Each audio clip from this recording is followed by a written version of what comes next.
Hello everyone, welcome to in life magic channel. आपण एक series चालू केली होती, त्याच्याबद्दल पैशाबद्दल आपण थोडीशी माहिती घेत होतो. पण माझ्या काही मी 6 टिप्स ज्या माझ्याकडून आहेत, मी अनुभवल्या आहेत, माझ्या एक्सपिरियन्सनुसार आहेत, तर त्याच्याविषयी आज आपण चर्चा करणार आहोत. पैशाविषयी तुम्ही बघाल तर मागच्या सेशनमध्ये मी प्रफुल्ल वानखेडे सरांचं जे गोष्ट पैसा पाण्याच्या बद्दल मराठीतलं एक पुस्तक आहे, खूप छान पुस्तक आहे, सर्वांनी वाचले अशा अपेक्षा करतो. नसेल तर त्याची लिंक मी डिस्क्रिप्शनमध्ये दिलेली आहे. सो तुम्ही वाचा, ते एकदम खूप छान पुस्तक आहे, सिम्पल आहे. त्याच्यामध्ये वेगवेगळ्या गोष्टी ज्या मराठी माणसाला कोणी सांगत नाही आणि त्या जर तुम्हाला माहिती करून घ्यायच्या असतील आणि त्या तुम्हाला जर श्रीमंत व्हायचं असेल दिखावा न करता, तर वेगवेगळ्या कृतीच आहेत त्या आपण आपल्या आयुष्यात करणं गरजेचं आहे. पैसा हा मित्रांनो कृतीतून येत असतो, त्याच्यासाठी वेगवेगळ्या कृतीच करणं गरजेचं आहे. असं नाही की तुम्ही बसला, विचार केला आणि पैसा आला. Definitely think and grow rich मध्ये जे पुस्तक आपण त्याची पण एक लिंक मी दिलेली आहे, त्याच्याबद्दल आपण बोललोच आहे. पण विचार करून पैसा येतो, त्याच्याबरोबर आलेला पैसा हा आपण आपल्या आयुष्यामध्ये किती चांगल्या प्रकारे वापरतो आणि त्याच्यासाठी खूप सारे वेगवेगळे पॅरामीटर्स आहेत.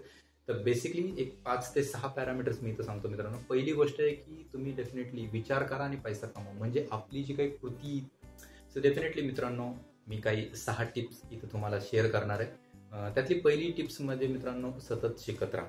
आता पैसा कमवायचा आणि शिकत राहायचं याचं काय अंदाज आहे, याचं काय रिझन असू शकतो. शिकत का राहायचं याच्याबद्दल जर सांगायचं झालं तर जसं डार्विनचा सिद्धांत आपला होता, मतलब जो माणूस काळानुरूप आपला अनुभव त्याचा बदलत नाही, तो व्यक्ती किंवा तो सजीव त्या काळानुरूप नष्ट होऊन जातो. आणि समाजामध्ये ज्या काही गोष्टी घडत आहेत त्या गोष्टींना आपल्याला आपण चॅलेंज करू शकतो आणि त्या गोष्टींसाठी आपण बरोबर चालायचं असेल तर आपल्याला वेगवेगळ्या गोष्टी आत्मसात करणं गरजेचं, नवीन नवीन स्किल्स डेव्हलप करणं गरजेचं आहे. पैशासाठी सुद्धा आणि पैशाच्या गोष्टी समजून घेणं गरजेचं आहे. पैसा कसा येतो, तो कुठं कुठं इन्व्हेस्ट केला. आज मार्केटमध्ये बघितलं तर खूप सारे इन्व्हेस्टमेंटचे ऑप्शन्स मित्रांनो आहेत. इन्व्हेस्टमेंटच्या ऑप्शनला आपल्याला माहिती करून घेणं गरजेचं आहे, एक्सप्लोअर करणं गरजेचं आहे. ॲटलिस्ट आपल्याकडे माहिती जर असेल तर आपण आपला जो पैसा आहे तो वाढवण्यासाठी उपयोग करू शकतो. तसंच आहे की खर्चाच्या बाबतीत तसंच आहे. खर्च आपण कुठं केला पाहिजे, आपल्याकडे भरपूर साऱ्या गोष्टी आहेत. आपण जर डायरेक्टली पैसा खर्च करायला जात असेल तर पैसा तुमच्याकडे कितीही असला मित्रांनो, एका क्षणात संपून जाऊ शकतो. पण खूप उत्तम व्यवहारे आणि उत्तम विचार करून व्यावहारिक पद्धतीनं तो खर्च करण्यासाठी आपल्याला माहिती असणं खूप गरजेचं आहे. म्हणून मित्रांनो सांगतो की सतत शिकत राहा. सेकंड ऑप्शन असा आहे मित्रांनो, नेटवर्किंग. आता नेटवर्किंग याबद्दल जर सांगायचं झालं तर नेटवर्किंग म्हणजे थोडक्यात की एकमेकाशी तुमचं संबंध कसे आहेत, तुमचे संबंध किती जास्त आहेत. म्हणजे तुम्ही जर असं म्हणाल की तुमच्या मोबाईलमध्ये जर 2000चे मोबाईल नंबरची लिस्ट आहे, पण त्यातल्या तुम्ही मोजक्या 2-3 लोकांशी बोलत असाल तर तुमचा नेटवर्क किती स्ट्रॉंग असू शकतो यावरती विचार करणं खूप गरजेचं गोष्ट आहे. मी म्हणेल की तो नेटवर्क फक्त मोबाईल नंबरसाठीच आहे. पण तो मोबाईलच्या बाहेर येता तुमच्या फेसबुकची फ्रेंड, इंस्टाग्रामची फ्रेंड लिस्ट, फॉलोअर्स लिस्ट, ट्विटरचे जे काही फॉलोअर्स आहे याच्यापेक्षा तुमचे समाजामध्ये सजीव लोकांमध्ये तुमचे खूप सारे नेटवर्क चांगले असणे, संबंध चांगले असणं खूप गरजेची गोष्ट आहे. आता त्याचा उपयोग काय होऊ शकतो, तर तुम्ही जे काही संबंध जसं म्हणतात की आपले संगत ही खूप सारी महत्त्वाची गोष्ट आहे. आपण कोणत्या लोकांबरोबर, कशा लोकांबरोबर आपली संगत आहे याच्यानुसारच आपण भविष्यामध्ये त्या प्रकारची वागणूक आपली असते. जसं म्हणतात ना की शेळीमध्ये राहून कोणी सिंह बनवू शकत नाही, तसंच आहे मित्रांनो. तुम्ही जर चांगली संगत असाल, खूप चांगले उत्तम विचार करणाऱ्या लोकांच्या, श्रीमंत लोकांच्या किंवा एक उत्तम विचार करून चांगले व्यवहाराने वागणाऱ्या लोकांच्या मध्ये जर तुम्ही उठत बसत असाल किंवा त्यांच्याविषयी त्यांच्याबरोबर चर्चा करत असाल, डिस्कशन चालत असेल, तुम्ही त्यांच्याबरोबर सतत राहत असाल तर डेफिनेटली मित्रांनो तुमच्या सुद्धा विचारामध्ये तशाही गोष्टी येत असतात. तुम्हाला नवीन नवीन गोष्टी शिकायला मिळतात. तुमच्या संगतीचा परिणाम ह्या तुमच्या आयुष्यातल्या घडणाऱ्या गोष्टींवर अवलंबून असतो आणि त्याच्यामुळे तुम्ही सुद्धा एक चांगल्या प्रकारे फायनान्शियली स्टेबल आणि फ्री माणूस होऊ शकता. पैशाच्या बाबतीत तिसरी गोष्ट सांगायची झाली तर आर्थिक व्यवस्थापनाची जाणीव असणं गरजेचं आहे. आर्थिक व्यवस्थापन म्हणजे मनी हँडलिंग कॅपॅसिटी. आर्थिक व्यवस्थापन म्हणजे मला सांगता येईल तुम्हाला की मनी हँडलिंग, मनी डीलिंग कॅपॅसिटी. तर आपल्याकडं खरंच आजकाल पैसे कमवायच्या बाबतीत जर बघायला गेलं तर तरुण मित्रमंडळी, तरुण लोक सुद्धा आजकाल खूप वयस्कर लोकांपेक्षा भरपूर सारा पैसा कमवतात. आजकाल प्रोजेक्ट बेस्ड कन्सेप्ट निघाले, रात्र प्रोग्राम बेस्ड कन्सेप्ट. सो तुम्ही तुमचा प्रोजेक्ट घ्या, तुम्ही तुमचे काम कम्प्लीट करून द्या, तुम्ही तुमचे पैसे घ्या आणि पुढे जावा. आपण यातून खूप सारा पैसा कमवत पण आहे मित्रांनो, पण आपल्याकडं आलेला जो पैसा आहे तो आपण तितकासा व्यवस्थित वापरतोय का, आपल्याकडे तो पैसा आलेला टिकतोय का, आपण तो टिकवण्यासाठी प्रयत्न करतोय का, की असं होतंय की तुमच्याकडे प्रोजेक्ट कंप्लीट झाला, पैसे आले आणि आपण खूप साऱ्या लक्झुरियस गोष्टी आणि खर्च करून जातो आणि त्याच्यामुळे आपल्याकडे मंथ एंडला आपल्याकडे पैसा नसतो. असं काही होत असेल तर ही जाणीव होणं तुम्हाला गरजेची गोष्ट आहे. त्याच्यानंतर मग त्याच्यासाठी असतो व्यवस्थापनाची गोष्ट. तर व्यवस्थापनाच्या बाबतीत मी असं सांगेन की तुम्ही जो तुमचा खर्च होत आहे, तुम्ही जो तुमचा इन्कम आहे आणि तुमचा जो काही खर्च आहे तो बघायला गेलं तर तो एक तुम्हाला लिहून काढावा लागेल.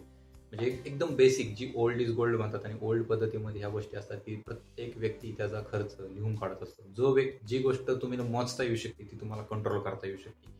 त्याचप्रमाणे जर तुमचा खर्च तुम्हाला मोजता आला की तुम्ही कोणत्या ठिकाणी खर्च जास्त होते. काही वेळा असं होतं मित्रांनो, माझ्याही बाबतीत झालेलं आहे की आपण तरुण असतो तर वेगवेगळ्या गोष्टी, फॅशनेबल गोष्टी घेण्यामध्ये आपण जास्त कल असतो आणि आपला सर्व पैसा हा तिकडंच निघून जातो. मग मंथ एंडला आपल्याला असं समजतं की आपल्याकडे आता पैसाच नाही. म्हणजे बेसिक नीड्स कंप्लीट करण्यासाठी सुद्धा आपल्याकडे पैसा नसतो. तर अशी वेळ जर येत असेल तर आपण याचा थोडासा पाठपुरावा करणं गरजेचं आहे. बसून त्याच्यावरती व्यवस्थित विचार करणं गरजेचं आहे. त्यामुळे आर्थिक व्यवस्थापन आणि आर्थिक नियोजन ही खूप महत्त्वाची गोष्ट आहे. जग सध्या खूप तेजीनं बदलत आहे आणि या तेजीनं बदलत्या जगामध्ये व्यवसायाचं स्वरूप बदलत आहे, जॉबचं स्वरूप बदलत आहे, जगण्याचं स्वरूप आणि फिजिबिलिटी बदलत आहे. तर त्यात बदलत असताना आपण स्वतःला एक सस्टेन कसं करून घेऊ शकतो. जसं मागाशी सांगितलं की डार्विनच्या सिद्धांतानुसार आपण स्वतःला इथं सस्टेन कसं करू शकतो. तर त्याच्यामध्ये काही बेसिक टिप्स आहेत ज्या मी मागही व्हिडिओमध्ये सांगितले. आज त्यातली एक गोष्ट मी इथं सांगू शकतो मित्रांनो, सेलिंग स्किल. सेलिंग स्किल म्हणजे विक्रीचं कौशल्य. विक्रीचं कौशल्य हे सर्वांकडे असलं पाहिजे. विक्री केल्यानंतर फक्त पैसाच येतो असं नाही आणि विक्री फक्त पैशाच्या स्वरूपातच विक्री होते असं नाही.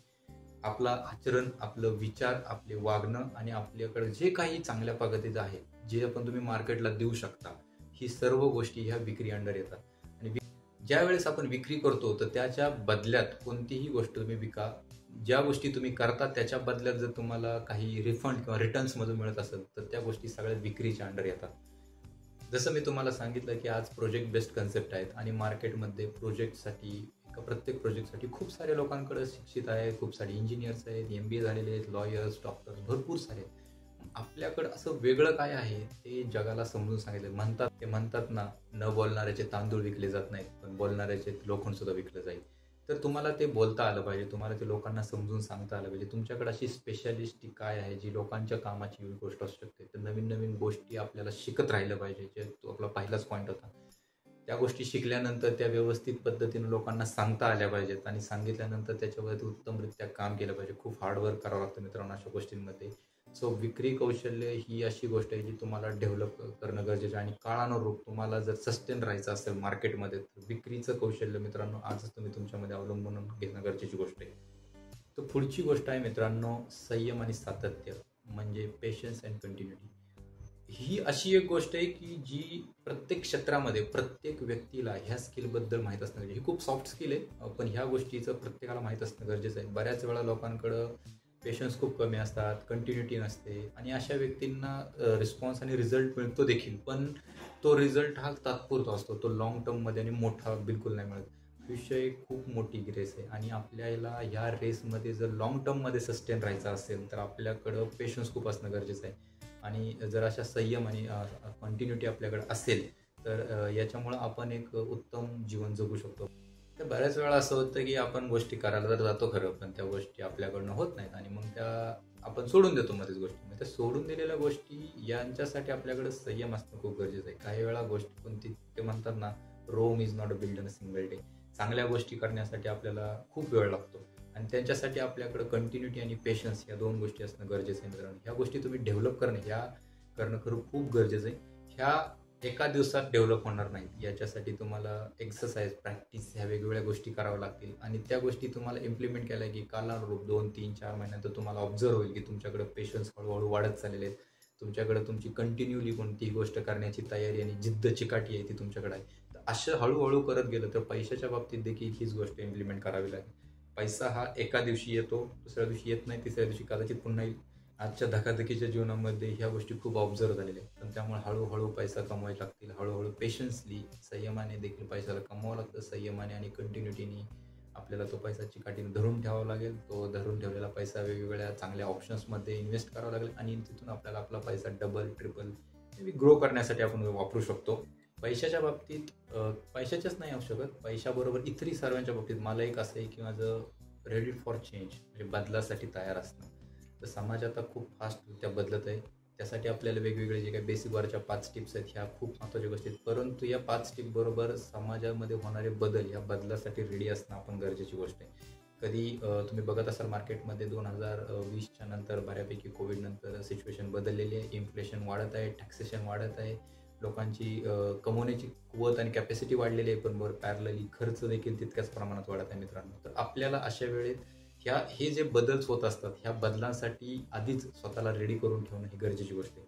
आता याचा उपयोग असा होतो की काही लोकांना कडे पैसा असतो, काही लोक स्वतःला रेडी करून ठेवतात, तर ते अशा अडचणीच्या काळामध्ये आपल्या फॅमिलीला, आपल्या कुटुंबाला एक उत्तम प्रकारे जीवन जीवू शकतात. कारण संकट कधीही मित्रांनो श्रीमंत किंवा गरिबी असा विचार करून येत नाही. संकट ज्यावेळेस आपल्याकडे येतात त्यावेळेस आपण त्यांच्यासाठी सामोरं जाण्याची तयारी ठेवली पाहिजे. असं नाही होत की संकट आलंय आणि आपण त्या दिवशी, म्हणजे ते म्हणतात ना की तहान लागल्यानंतर विहीर खोदणं, तर तहान लागल्यानंतर विहीर खोदणं ही म्हण जशी आहे त्याचप्रमाणे पैसा हा त्या दिवशी उभा करणं किंवा त्या वेळेला उभा करणं खूप अडचणीचा भाग असू शकतो. आणि दुसरी एक आपल्याकडे म्हण प्रचलित आहेच. तर मित्रांनो, संकट कधीही एकटी येत नाही, ती नेहमी एकत्रितपणे येतात. आणि ती एकत्रितपणे ज्या वेळेस येतात त्यावेळेस आपण अडचणीत न सापडता आपल्याकडे काही अमाऊंट आपल्याकडे शिल्लक असणं गरजेचं, काही पैसा आपल्याकडे असणं गरजेचं, वेल्थ असणं गरजेचं आहे. लिक्विड अमाऊंट म्हणा, सॉलिड अमाऊंट म्हणा, जे आपल्याला तिथून त्यावेळी त्या गरजेच्या वेळी पैसा उपलब्ध करून देऊ शकतात. सो बदल हा होत राहणार, बदलाला तुम्ही थांबवू शकत नाही. आणि तुम्ही देखील त्या वेळेनुसार आणि त्या होणाऱ्या बदलानुसार आपणही स्वतःला बदलत गेलं पाहिजे, आपण स्वतःला मोल्ड केलं गेलं पाहिजे आधी. सो या होत्या मित्रांनो 6 टिप्स ज्या पैशा पाण्याबद्दल आहेत. आणि आपण नवीन आठवड्यामध्ये एका नवीन विषयावरती चर्चा करूया. तोपर्यंत काळजी घ्या, मजेत राहा.